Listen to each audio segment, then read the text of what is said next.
narito ang kaalamang pangkalusugan.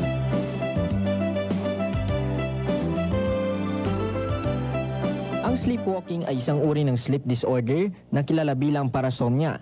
Nangyayari ang parasomnia kapag ang isang tao ay nasa transitional state sa pagitan ng pagtulog at pagpupuyat, na kung saan nagiging sanhi ng mga errors sa timing at balanse sa utak na kalaunan ay humahantong sa abnormal na pag-uugali habang natutulog. Ang mga yugtong ito ay nagaganap sa mas maagang bahagi ng gabi at ang mga stages ng sleepwalking ay karaniwang tumatagal lamang ng ilang segundo hanggang 1 oras. Ilan sa mga sanhi ng sleepwalking ay tulad ng stress, alak, lagnat, sleep disorders, droga o genetics at family history. Bagaman hindi paganap na pinag-aaralan ng sleepwalking, kinumpirma na ng mga siyentipiko na mas karaniwan ito sa mga bata kaysa sa mga matatanda.